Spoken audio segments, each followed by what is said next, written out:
വിജയേട്ടാ നമസ്കാരം. നമസ്കാരം. ഒരുപക്ഷെ ഈ വാർത്ത ആദ്യമായിട്ട് കൊടുക്കുന്ന, ഒരുപക്ഷെ അല്ല, ഈ വാർത്ത ആദ്യമായിട്ട് മലയാള മാധ്യമങ്ങളിൽ കൊടുക്കുന്ന ചാനൽ നമ്മുടേതായിരിക്കും, ന്യൂസ് ഇന്ത്യ മലയാളം പോയിന്റ് ആയിരിക്കും. നമ്മൾ അങ്ങനെയുള്ള വാർത്തകളൊക്കെയാണല്ലോ എടുക്കുന്നത്. എന്തായാലും ഇപ്പോ ആക്ച്വലി ഈ ഒരു റിപ്പോർട്ട് കേട്ട് ഞാൻ ഇന്നലെ രാത്രി തരിച്ചിരുന്നു പോയി. എന്നിട്ട് ഞാൻ ഇന്നലെ രാത്രി ഈ റിപ്പോർട്ട് എനിക്ക് തോന്നുന്നു ഒരു 3 മണിയോ 4 മണിക്കോ എന്തോ ആണ് ബിജുചേട്ടൻ അയക്കുന്നത്. ബിജുചേട്ടൻ ഇന്ന് നമുക്ക് ഇതൊരു സബ്ജക്റ്റ് ആയിട്ട് എടുക്കണം, കാരണം അത്ര ഗംഭീരമായിട്ടുള്ള ഒരു വ്യക്തമായിട്ടുള്ള ഒരു റിപ്പോർട്ടാണ്. അപ്പൊ നാട്ടുകാർ വിചാരിക്കും എന്തായി റിപ്പോർട്ട്. ഈ റിപ്പോർട്ട് ആക്ച്വലി ഓപ്പറേഷൻ സിന്ദൂർ 2.0. നമ്മൾ എപ്പോഴും പറയാറുള്ളതാണ്, ഈ 2.0 സ്റ്റാർട്ട് ചെയ്യും എന്ന് എപ്പോഴും നമ്മൾ പറയാറുള്ള കാര്യമാണ്. ഇപ്പൊ ഉടനെ തന്നെ ഇനി പഴയതുപോലെ ആയിരിക്കില്ല, ഓപ്പറേഷൻ സിന്ദൂർ പോലെ ആയിരിക്കില്ല അടി എന്ന് പറയുന്നു. അതിന്റെ എല്ലാ വ്യക്തമായിട്ടുള്ള നീക്കങ്ങളും കാര്യങ്ങളും എല്ലാം തന്നെ സർക്രീക്കിൽ നടക്കുന്നതായിരുന്നാലും, ഇന്ത്യ തിരിച്ചു പറയുന്നതായിരുന്നാലും, രാജ്നാഥ് സിംഗിന്റെ പ്രസ്താവനയായിരുന്നാലും, മോദിയുടെ ആയിരുന്നാലും, കരസേനാ മേധാവി ഉപേന്ദ്ര ദ്വിവേദിയുടെ ആയിരുന്നാലും, പിന്നെ നമ്മുടെ CDS അനിൽ ചൗഹാന്റെ ആയിരുന്നാലും എല്ലാം നമ്മൾ വ്യക്തമായി പറയുന്നുണ്ട്. ഓരോ വാർത്തകളിൽ അതിനെ വിശദമായിട്ട് നമ്മൾ ഡിസെക്ട് ചെയ്ത് നമ്മൾ ചർച്ച ചെയ്യുന്നുണ്ട്.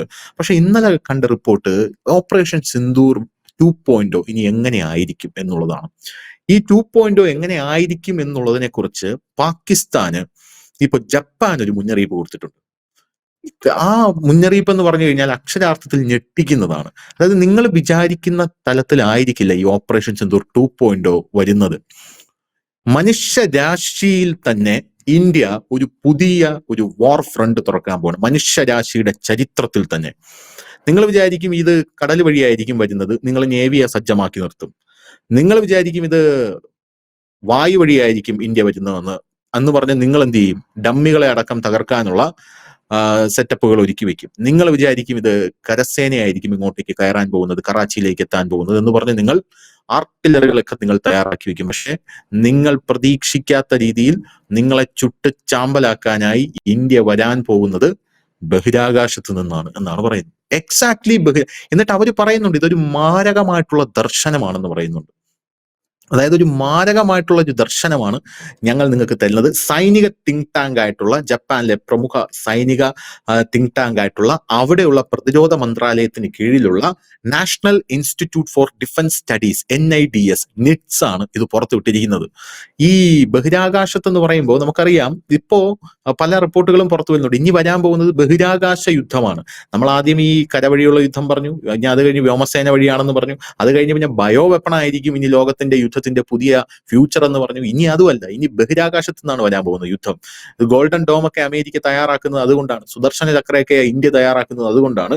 ഈ പ്രതിരോധ മന്ത്രാലയത്തിന് കീഴിലുള്ള national institute four defence studies NITS ഇവര് പറയുന്ന കാര്യം എന്ന് പറഞ്ഞു കഴിഞ്ഞാൽ, ഓപ്പറേഷൻ സിന്ദൂറിന്റെ തുടർച്ച എന്ന് പറയുന്നത് മനുഷ്യരാശിയുടെ ചരിത്രത്തിൽ തന്നെ ആദ്യമായിട്ടുള്ള പൂർണ്ണമായിട്ടുള്ള സ്പെക്ട്രം ബഹിരാകാശ ഫൈറ്റായി വളരുമെന്നാണ്. സ്പെക്ട്രം സ്പേസ് ഫൈറ്റ് ആണ് ഇന്ത്യ നടത്താൻ പോകുന്നത്. അപ്പൊ ഞാൻ വിചാരിച്ചു, ഞാൻ പോലും കേട്ടിട്ടില്ല ഇതെന്താ സ്പെക്ട്രം സ്പേസ് ഫൈറ്റ് എന്ന് പറയുന്ന ഒരു സാധനം. ഇസ്ലാമാബാദിന്റെ ചാരക്കണ്ണുകളുണ്ട് ആകാശത്ത്. ആ ഇസ്ലാമാബാദിന്റെ ചാരക്കണ്ണുകളെ തളർത്താൻ ഇന്ത്യയുടെ ആന്റി സാറ്റലൈറ്റ് ആയുധ ശേഖരം എന്ന് പറയുന്ന ഭൂതത്തെ അഴിച്ചുവിടും. ആന്റി സാറ്റലൈറ്റ് ആയുധ ശേഖരം, അസാറ്റ് എന്നാണ് ഇതിന് പറയുന്നത്. ഇത് എല്ലാ രാജ്യത്തും ഉണ്ട്. അസാറ്റ് എന്ന് പറയുന്ന സാധനം സ്പേസിലൊക്കെ അടിക്കാനുള്ള സെറ്റപ്പ് എന്ന് പറയുന്നത്. ഇന്ത്യ അതിൽ 4ാം സ്ഥാനത്താണ്. ഇന്ത്യ ഇപ്പൊ വളർന്നുകൊണ്ടേയിരിക്കുകയാണ് ആ കാര്യത്തിൽ. പണ്ട് ബഹുദൂരം പിന്നിലായിരുന്നു, ഇപ്പൊ ബഹുദൂരം മുന്നിലാണ്. അസാറ്റിനെ അഴിച്ചുവിടാനായിട്ട് പോവുകയാണ്. അതുകൊണ്ട് പാകിസ്ഥാനെ നിങ്ങൾ സൂക്ഷിച്ചോളൂ എന്നാണ് പറയുന്നത്. പിന്നെ പോരാത്തതിന് 20ലധികം ഭീകര വിക്ഷേപണ കേന്ദ്രങ്ങളെ നിർവീര്യമാക്കും ഇത് എന്ന് പറയുന്നു. SAB-2000 എറിയെ അവാക്സ് അടക്കമുള്ള പാകിസ്ഥാന്റെ ആസ്തികളെ തകർത്ത് തരിപ്പണമാക്കും. ലോകത്തിലെ 4ാമത്തെ അസാറ്റ് ശക്തിയാണ് ഇന്ത്യ, അത് മറക്കരുത്. പാകിസ്ഥാന്റെ വളർന്നു വരുന്ന ഉപഗ്രഹ നക്ഷത്ര കൂട്ടത്തെ തകർത്ത് തരിപ്പണമാക്കും എന്ന് പറയുന്നു. അടുത്ത കാര്യം എന്ന് പറയുന്നത്, ഈ പാകിസ്ഥാന്റെ ഈ നക്ഷത്രക്കൂട്ടത്തെ ബാക്ക് ചെയ്യുന്നത് ചൈനയാണ്. ചൈനയ്ക്കും കിട്ടുവടി എന്നാണ് കൃത്യമായിട്ട് അവർ പറയുന്നത്. പിന്നെ പോരാത്തതിന് ഗ്രൗണ്ട് ലോഞ്ചിങ്, അതായത് ഈ പാകിസ്ഥാന്റെ ഈ നക്ഷത്രക്കൂട്ടത്തെ തകർക്കാനായിട്ട് ഗ്രൗണ്ട് ലോഞ്ചിങ് ഹൈപ്പർസോണിക് ഇന്റർസെപ്റ്ററുകൾ ഇന്ത്യ വിന്യസിക്കും. ആ സമയത്ത് വളരെ ആധികാരികമായിട്ടാണ് ഇവർ ഈ കാര്യങ്ങൾ പറയുന്നത്. അത് ഈ NITS പറയുന്നത് കൊണ്ട് നമുക്ക് തള്ളിക്കളയാനും പറ്റത്തില്ല. ബീജിംഗ് പിന്തുണയുള്ള ലൈവ് ISR ഫീഡുകൾ വിച്ഛേദിച്ച് എന്ത് ചെയ്യും? നിങ്ങളെ ലോക രാജ്യങ്ങളിൽ ഒറ്റപ്പെടുത്തും. നിങ്ങളെ സമ്പൂർണ്ണമായിട്ട് ഒറ്റപ്പെടുത്തും. അതിനുശേഷം നിങ്ങളെ ചുട്ട് ചാരമാക്കും. ഒന്ന് ആലോചിച്ച് നോക്കിയേ, എനിക്കിത് പറയുമ്പോൾ തന്നെ രോമാഞ്ചം വരുന്നു കേട്ടോ. ഒന്ന് ആലോചിച്ച് നോക്കിയേ, എന്താണ് നമ്മുടെ രാജ്യം ചെയ്യാൻ പോകുന്നത് എന്നുള്ളതിന്റെ ഒരു ചെറിയ ഡെമോ. മോനെ, ഇങ്ങനെയാണ് സാധനം വരാൻ പോകുന്നത്. മനുഷ്യരാശിയിലെ തന്നെ ആദ്യത്തെ അടിയാണ് വരാൻ പോകുന്നത്. നീ കരുതിയിരുന്നോ? നീ ഇവിടെ സർക്രീക്കില്, നീ ഇവിടെ ഇപ്പൊ നമ്മൾ ഈ RSSനെയൊക്കെ കുറിച്ച് പറയുമ്പോൾ ഉണ്ടല്ലോ, യഥാർത്ഥത്തില് പല RSS പ്രവർത്തകരും പറയുന്നത് ഞാൻ കേട്ടിട്ടുണ്ട്. നിങ്ങൾ ഇവിടെ പറയുന്നത് നരേന്ദ്രമോദി അടുത്ത കൊല്ലം ഭരണത്തിൽ എത്തുമോ എന്ന് ചിന്തിച്ചുകൊണ്ടിരിക്കുകയായിരിക്കും. യഥാർത്ഥത്തിൽ മോദി ചിന്തിക്കുന്നത് അഫ്ഗാനിസ്ഥാനെയും പാകിസ്ഥാനെയും എങ്ങനെ ഒരുമിച്ച് ചേർത്ത് അഖണ്ഡ ഭാരതം സൃഷ്ടിക്കാമെന്നായിരിക്കും മോദി ചിന്തിക്കുന്നത്. എന്ന് പറയുന്നത് പോലെ പാകിസ്ഥാൻ ചിന്തിക്കുന്നത് സർക്രീക്കിൽ എങ്ങനെ, അതുവഴി എങ്ങനെ ഇങ്ങോട്ടേക്ക് കയറി വരും. ഇന്ത്യ ചിന്തിക്കുന്നത് ബഹിരാകാശത്ത് നിന്ന് ബഹിരാകാശത്ത് നോക്കുമ്പോൾ ഇവന്റെ മൊത്തം മാപ്പ് കിട്ടുമല്ലോ, മൊത്തത്തിൽ ഇവനെ തച്ച് തകർക്കാനുള്ള സെറ്റപ്പാണെന്നാണ് പറയുന്നത്. ഈ ഒരു റിപ്പോർട്ട് പുറത്തു വരുമ്പോൾ എന്താണ് ഇതിൽ തോന്നുന്നത്? ഇത് കേൾക്കുമ്പോൾ തന്നെ എനിക്ക് ഭയങ്കരമായിട്ടൊരു എക്സൈറ്റ്മെന്റ് ഉണ്ട്. പക്ഷെ ഞാൻ ചോദിക്കുകയാണ്, നടക്കുമോ ഇങ്ങനെയൊക്കെ സാധനങ്ങൾ? നമ്മള് ഈ ഓപ്പറേഷൻ സിന്ദൂർ നടന്നപ്പോൾ ലോകരാജ്യങ്ങളെല്ലാം അമ്പരപ്പോടാണ് ഇന്ത്യ നോക്കി. ലോകത്തിന് ഒരു പുതിയ യുദ്ധതന്ത്രം അല്ലെ യുദ്ധമുറ ഇൻട്രൊഡ്യൂസ് ചെയ്തു നമ്മുടെ രാജ്യം. കേവലം 4 ദിവസം നിശ്ചയിച്ചുറപ്പിച്ച ലക്ഷ്യ കേന്ദ്രങ്ങൾ, ഒരു കാഷ്വാലിറ്റി ഉണ്ടായില്ല, ഒരു പാനിക് സിറ്റുവേഷനും ശത്രു രാജ്യത്തുണ്ടാക്കിയില്ല. സാധാരണഗതിയിൽ ഒരു യുദ്ധം എന്ന് പറയുമ്പോൾ സ്വാഭാവികമായും വാരി വലിച്ചുള്ള മിസൈൽ അറ്റാക്കുകളും ഡ്രോൺ അറ്റാക്കുകളും, പിന്നെ അവിടെയും ഇവിടെയും ഡ്രോണുകൾ പറത്തിക്കൊണ്ട് ആ രാജ്യത്ത് ഒരു പാനിക് സിറ്റുവേഷനിലേക്ക് വിടും. ഒരുപക്ഷെ ലാഹോറിൽ അടിക്കുകയാണെങ്കിൽ റാവൽപിണ്ടിയിലും മറ്റിടങ്ങളിലുമൊക്കെ വെറുതെ ഡ്രോണുകളും ബലൂണുകളും പറത്തിക്കൊണ്ട്, ബലൂൺ എന്ന് ഞാൻ പറയുമ്പോൾ പുതിയ ഒരു ടെക്നോളജിയാണ് ഈ ബലൂൺ. നമ്മുടെ ഹമാസും ഒക്കെ അത് പറത്താറുണ്ട്, അതിനകത്ത് ഈ സ്ഫോടക വസ്തുക്കൾ ഘടിപ്പിച്ച ബലൂൺ. അങ്ങനെ പറത്തിക്കൊണ്ട് ആ രാജ്യത്തുള്ളിടത്തൊക്കെ ഒരു അരക്ഷിതാവസ്ഥ, ഒരു ഭീതി സൃഷ്ടിക്കുക. ഒരുപക്ഷെ അവിടെ അടിക്കാനായിരിക്കില്ല എങ്കിൽ പോലും അതൊന്നുമില്ലാതെ ഒരാൾ പോലും, ഒരു സിവിലിയൻ പോലും, ഒരു സാധാരണപ്പെട്ടവൻ പോലും കൊല്ലാതെ കൃത്യമായി തന്നെ ഭീകര കേന്ദ്രങ്ങളിലേക്ക് അടിച്ച് പാകിസ്ഥാന്റെ പ്രഹരശേഷികൾ എല്ലാം ഒന്നൊന്നായിട്ട് തകർത്ത് ഒരു 3 ദിവസം കൊണ്ട് അത് മൊത്തം ഫിനിഷ് ചെയ്യുന്ന, അതായത് വലിയ ചെലവില്ലാതെ, അതായത് വലിയ സന്നാഹങ്ങൾ ഇറക്കാതെ തന്നെ കുറഞ്ഞ ആയുധങ്ങൾ, 50-ൽ താഴെ ആയുധങ്ങൾ വെച്ച് ടക്കേന്ന് പറഞ്ഞ് പണി തീർത്തു. ഇത് ലോക രാജ്യങ്ങൾക്ക് പോലും വലിയ അമ്പരപ്പ് ഉണ്ടാക്കി. കാരണം ഇത്ര കൃത്യതയോട് കൂടി തന്നെ ഇസ്രായേലിന് പോലും അത്രയും ഒരു രീതിയിൽ അവരാണ് ഇതുപോലെ ചെയ്തിരിക്കുന്ന ഒരു രാജ്യം ഇസ്രായേലാണ്. പക്ഷെ അവർക്ക് പോലും പിന്നീട് അതുകൊണ്ട് ചെയ്യാൻ കഴിഞ്ഞിട്ടില്ല. അതിന് ഈ ഹിസ്ബുള്ളയുടെ കേന്ദ്രങ്ങളൊക്കെ തകർത്ത മെത്തേഡാണ്. പക്ഷെ അപ്പോൾ എത്രമാത്രം പാകിസ്ഥാനെ ഇന്ത്യ ഒബ്സർവ് ചെയ്തിരുന്നു അവരുടെ ഓരോ ചലനങ്ങളും എന്നുള്ളതാണ് അവിടെ. അതായത് പാകിസ്ഥാൻ ഫുൾ റഡാറിലാണ് ഇന്ത്യയുടെ എന്നുള്ളത് ആ ഒരു ഒറ്റ ആക്രമണത്തിൽ തന്നെ മനസ്സിലാകും. ലോകം ചിന്തിച്ച കാര്യം, ഇത്ര ഭംഗിയായിട്ട് ഇത്രയും കുറഞ്ഞ ദിവസങ്ങൾക്കുള്ളിൽ യുദ്ധം ചെയ്ത് ശത്രുവിനെ തകർക്കാൻ കഴിയുമെങ്കിൽ അതൊരു വലിയ യുദ്ധതന്ത്രം തന്നെയാണ്. ലോകത്ത് ഇതുവരെ അങ്ങനെ ഒരു രാജ്യവും പയറ്റിയിട്ടില്ല. നമ്മൾ കാണാറുള്ളതാണ്, ഏത് യുദ്ധം തുടങ്ങിയാലും മാസങ്ങളോളം നീണ്ടു നിൽക്കും, വർഷങ്ങളോളം നീണ്ടു നിൽക്കും, പിന്നെ ചർച്ച വെടിനിർത്തൽ ഇങ്ങനെ പോകും. ഇതൊന്നുമില്ല. അടി കൊടുക്കുന്നിടത്ത് കൊടുക്കുന്നു, കൃത്യമായിട്ട് അതിന് മർമ്മത്ത് കൊടുക്കുന്നു, തീർക്കുന്നു. ഇവിടെയാണ്.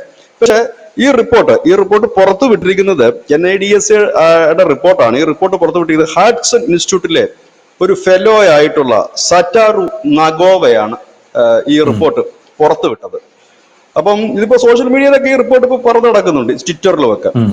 അപ്പോൾ ഈ റിപ്പോർട്ടിൽ അദ്ദേഹം വളരെ വ്യക്തതയോട് പറയുന്നു. അപ്പൊ അദ്ദേഹം പറയുന്നു, ഈ ഓപ്പറേഷൻ സിന്ദൂർ ആണ് ലോകത്തെ ആകമാനമുള്ള ഈ ഡിഫൻസ് സ്റ്റഡീസ് നടത്തുന്ന ഇൻസ്റ്റിറ്റ്യൂട്ടുകളെ ഈ ഇന്ത്യയിലേക്ക് തിരിയാൻ പ്രേരിപ്പിച്ചത്. അപ്പൊ അവര് നോക്കുമ്പോൾ ഇന്ത്യ നേരത്തെ സൂചിപ്പിച്ചതുപോലെ അസാറ്റിൽ, അതായത് ഈ പറയുന്ന സാറ്റലൈറ്റ് 4ാം സ്ഥാനത്താണ്. അപ്പോൾ അവർ പറയുന്നത് ഇനി ഒരു സെക്കൻഡ് സിന്ദൂർ നടന്നാൽ, രണ്ടാമത് ഒരു സിന്ദൂർ നടന്നാൽ അത് 12 ദിവസം നീണ്ടു നിൽക്കും. അതോടുകൂടി പാകിസ്ഥാൻ ഈ ഭൂമുഖത്ത് നിന്ന് ഇല്ലാതാകും. അതിനവർ കൃത്യമായി തന്നെ കണക്ക് പറയുന്നുണ്ട്.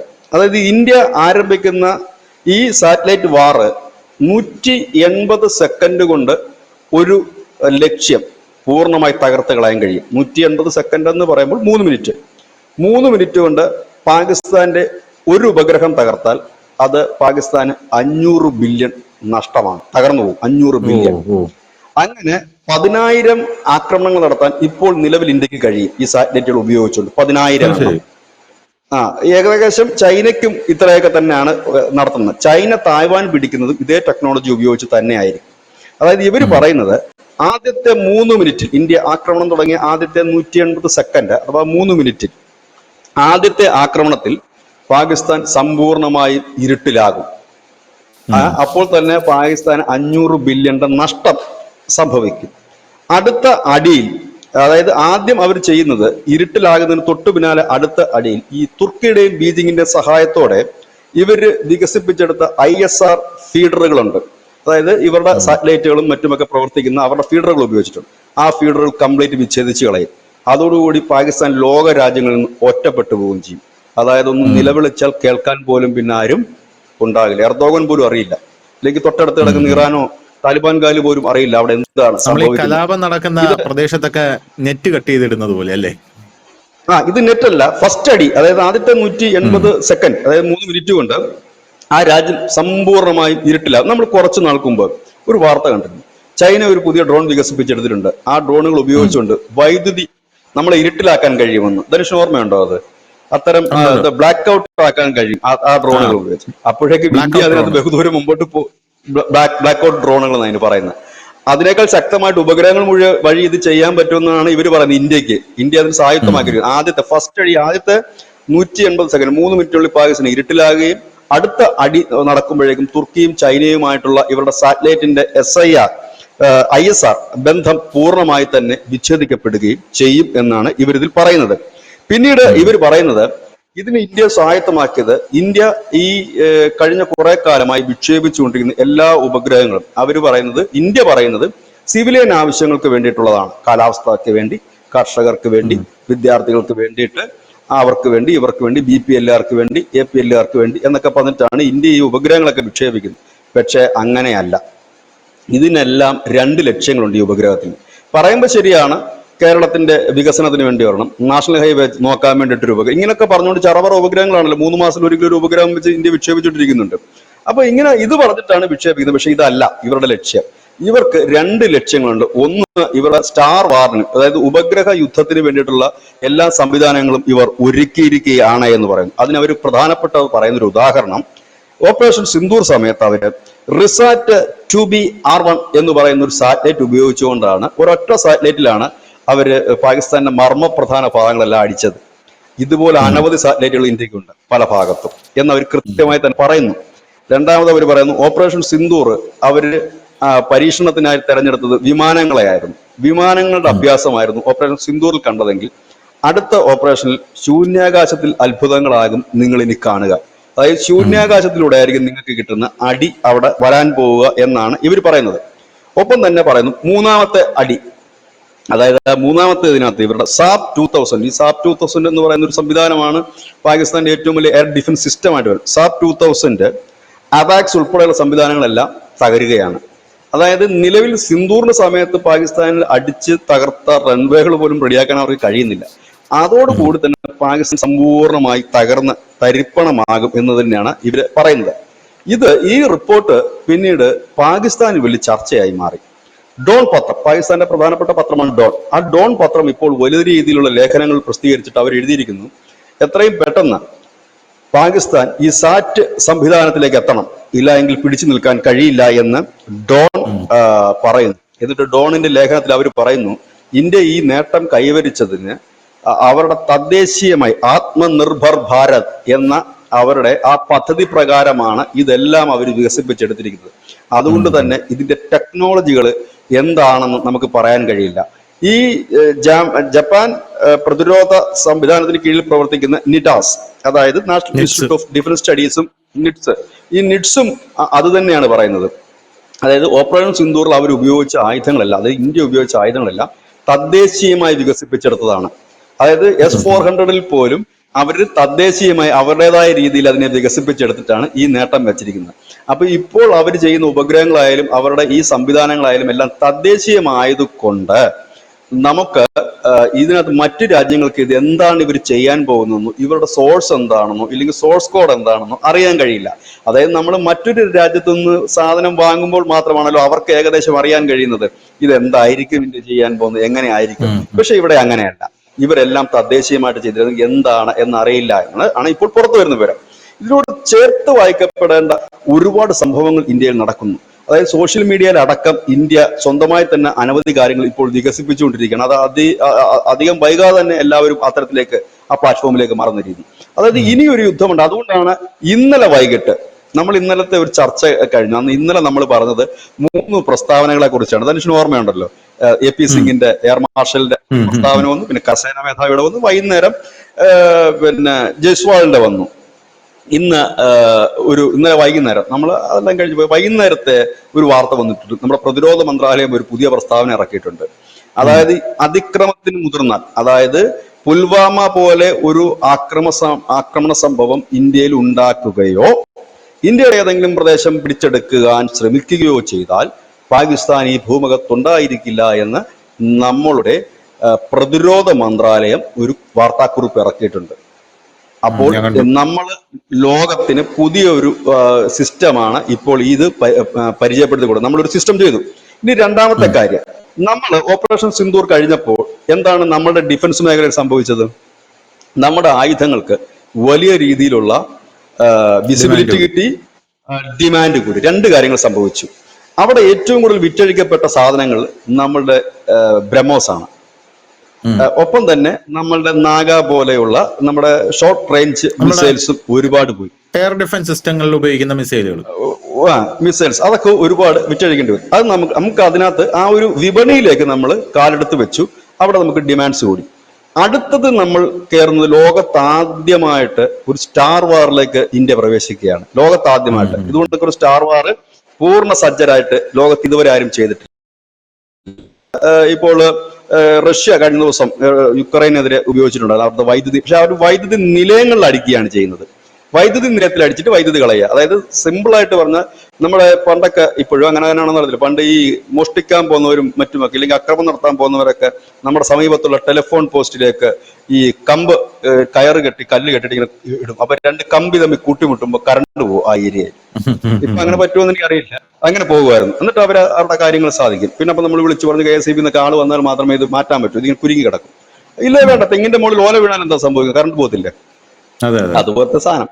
അതാണ് റഷ്യ ചെയ്തത് കഴിഞ്ഞ ദിവസം. അവിടെ പോയി അടിക്കും. ഇത് അതല്ല ചെയ്യുന്നത്. സാറ്റലൈറ്റ് ഉപയോഗിച്ചുകൊണ്ട് ആ സംവിധാനങ്ങൾ നിശ്ചലമാക്കുകയാണ് ചെയ്യുന്നത്. അവിടെ വർക്കിംഗ് മുമ്പോട്ട് പോകാത്ത രീതിയിലാക്കുക. അങ്ങനെ വരുമ്പോൾ എന്ത് സംഭവിക്കുന്നു വെച്ചാൽ, ഈ 12 ദിവസം മാത്രമേ ഇനി അടുത്ത യുദ്ധം നീണ്ടു നിൽക്കൂ, ഇല്ലെങ്കിൽ അടുത്ത അടി നീണ്ടു നിൽക്കൂ. ആ 12 ദിവസം കൂടെ കഴിഞ്ഞതിന് ശേഷം ഇന്ത്യയുടെ ഡെമോൺസ്ട്രേഷൻ കൂടാണ് ഈ നടത്തുന്നത്. നമ്മുടെ ഉപഗ്രഹങ്ങളുടെ കപ്പാസിറ്റി, സാറ്റിന്റെ, അതായത് ഈ ആന്റി സാറ്റലൈറ്റ് വെച്ചിട്ടുള്ള ആ സംവിധാനത്തിൽ നമ്മൾ ലോകത്തിനൊരു ഇൻട്രൊഡക്ഷൻ കൊടുക്കുകയാണെങ്കിൽ ഈ പരിപാടി കഴിഞ്ഞ് നിങ്ങൾക്ക് വന്നു കഴിഞ്ഞാൽ ഞങ്ങൾ ഇന്ന സാധനം വിൽക്കും. അങ്ങനെ വരുമ്പോൾ ഇനി പോകാൻ വരുന്നത് ഈ ആയുധ കമ്പോളത്തിൽ ഇന്ത്യയുടെ സ്ഥാനം വളരെ വലുതാകുകയാണ്. അതായത് പിന്നീട് ആർക്കും ഈ പഴഞ്ചൻ സംവിധാനങ്ങൾ ആർക്കും വേണ്ട, തോക്ക് വേണ്ട, പീരങ്കി വേണ്ട, മറ്റൊന്നും വേണ്ട. പുതിയ ടെക്നോളജി ആണല്ലോ ഓരോ രാജ്യങ്ങൾക്ക് ആവശ്യം വരും. അപ്പോൾ 1ാം നിരയിലേക്ക് ഇന്ത്യ ആയുധ വിപണിയിലേക്ക് എത്താൻ പോകുന്ന ഒരു ഡെമോൺസ്ട്രേഷൻ കൂടിയായിരിക്കും ഓപ്പറേഷൻ സിന്ദൂർ 2.0. അതും കൂടിയുണ്ട്. ഓപ്പറേഷൻ ഫസ്റ്റില് നമുക്ക് 2 സാമ്പത്തികമായിട്ട് നമുക്ക് നേട്ടം കിട്ടി. അടുത്തതിൽ നമ്മൾ ലോകത്തെ 1ാം നമ്പർ ആയുധ വിപണിയിലെ രാജാവാകാൻ പോകുന്നു. അതായത് ഈ അസാറ്റ് കൊണ്ട്, ആന്റി സാറ്റലൈറ്റ് സംവിധാനത്തിലെ. അത് എല്ലാവർക്കും വേണ്ട കാര്യം വെച്ചാൽ ഈ ആയുധങ്ങൾ വിൽക്കണമെന്നുണ്ടെങ്കിൽ നമ്മൾ ഡെമോൺസ്ട്രേഷൻ കാണിക്കണം. ഇത് വിജയിക്കുന്ന സാധനമാണോ, ഇത് വിജയിച്ചതാണോ എന്ന്. അതിനായിരിക്കും നമ്മൾ അടുത്ത ലക്ഷ്യം കൊടുക്കാൻ പോകുന്നത്.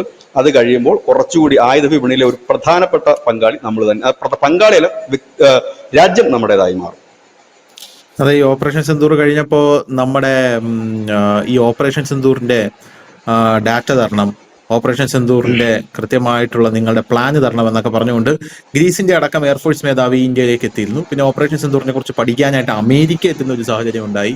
ഓപ്പറേഷൻ സിന്ദൂറിൽ ചൈനയുടെ മിസൈൽ അടിച്ചിട്ടതിനെ കുറിച്ച്, ആ മിസൈൽ ഇന്ത്യയിൽ വീണപ്പോൾ ആ മിസൈൽ ഇഴകീറി പരിശോധിക്കാനായിട്ട് ഒരുപാട് ആൾക്കാരുണ്ട്. അതായത് ഇന്ത്യ ഒരു അത്ഭുതമായി മാറി ഓപ്പറേഷൻ സിന്ദൂർ കഴിഞ്ഞ ശേഷം. അതിനുശേഷമാണ് ഈ പല രാജ്യങ്ങൾക്കും ഇന്ത്യയോടുള്ള ഒരു ചൊരുക്ക് തുടങ്ങിയത്. കാരണം ഇവൻ ചില്ലറപ്പുള്ളി അല്ല, നമ്മളെക്കാട്ടിലും ഇവൻ എത്രയോ പടി മുകളിലാണ്. അതുകൊണ്ട് ഇവൻ അണ്ടർഗ്രൗണ്ടിലാണ് പടി നടത്തുന്നത്. മുകളിൽ നോക്കുമ്പോൾ ഇവൻ മറ്റേ അമ്പിയാണ്, പക്ഷെ അണ്ടർഗ്രൗണ്ടിൽ ഇവൻ ഒരു അന്യനാണ്. അതാണ് സെറ്റപ്പ് എന്ന് പറയുന്നത്. അപ്പൊ അങ്ങനത്തെ ഒരു സെറ്റപ്പിൽ ഇങ്ങനെ ഇപ്പോൾ ജപ്പാൻ, അതുകൊണ്ട് ഇന്ത്യ ഒരുപാട് ആൾക്കാർ നിരീക്ഷിക്കുന്നുണ്ട്. കാരണം ഈ നമ്മുടെ ജയശങ്കർ പറഞ്ഞൊരു വിഷയമുണ്ട്. ഇപ്പോൾ ജയശങ്കർ പറയുന്നു, ഇപ്പോൾ നിങ്ങളുടെ ഒരു പ്ലാൻ എ പരാജയപ്പെട്ട് കഴിഞ്ഞാൽ, ഒരു വെസ്റ്റേൺ മീഡിയയ്ക്ക് കൊടുത്ത ഇന്റർവ്യൂ ആണെന്നാണ് എൻ്റെ ഓർമ്മ, പ്ലാൻ എ പരാജയപ്പെട്ട് കഴിഞ്ഞാൽ പ്ലാൻ ബി ഉണ്ടോ എന്ന് ജയശങ്കർ ചോദിക്കും. അപ്പോൾ പറഞ്ഞാൽ ജയശങ്കറിനോട് മാധ്യമ പ്രവർത്തകർ ചോദിക്കും. അപ്പോൾ ജയശങ്കർ പറയും, പ്ലാൻ ബി പരാജയപ്പെട്ടാൽ പ്ലാൻ സി ഉണ്ട്, പ്ലാൻ സി പരാജയപ്പെട്ടാൽ പ്ലാൻ ഡി ഉണ്ടെന്ന് പറയും. പക്ഷെ എനിക്കത് നിങ്ങളോട് പറയാൻ പറ്റില്ല. നിങ്ങളോട് പറഞ്ഞു കഴിഞ്ഞാൽ നിങ്ങൾ പിന്നെ ഈ ഭൂമുഖത്ത് ഇന്ത്യ വച്ചിരിക്കില്ല. കാരണം അത് അറിയാവുന്നുള്ള ചുരുക്കം ചില ആൾക്കാരേ ഉള്ളൂ. അത് നിങ്ങൾ അറിയണ്ട എന്ന് കൃത്യമായിട്ട് ജയശങ്കർ പറയും. അതിലൊരു പ്ലാനാണ് ഈ പ്ലാൻ എന്നാണ്. ഇതെങ്ങനെ ചോർന്നു എന്നുള്ളതാണ് അവിടെയാണ് എന്റെ ഒരു ഒരു ഒരു ഒരു ഒരു കൺസേൺ എന്ന് പറയുന്നത്. കാരണം ഇതൊരു ഒരു ഒരു യുദ്ധമുറയാണ്. ഈ ഓപ്പറേഷൻ സിന്ദൂർ പോലെ ഇത് എക്സിക്യൂട്ട് ചെയ്യുമ്പോൾ മാത്രം ലോക രാജ്യങ്ങൾ അറിയേണ്ടത്. പക്ഷെ ഇത് ജപ്പാൻ ഇപ്പൊ പാകിസ്ഥാന് മുന്നേറി. ഞാൻ ആ ഒരു വശം കൂടെ കാണുന്നുണ്ട്. ജപ്പാൻ ഇത് പാകിസ്ഥാന് കൊടുത്തിട്ടുണ്ട്, ഇങ്ങനെയാണ് ചെയ്യാൻ പോകുന്നതെന്ന്.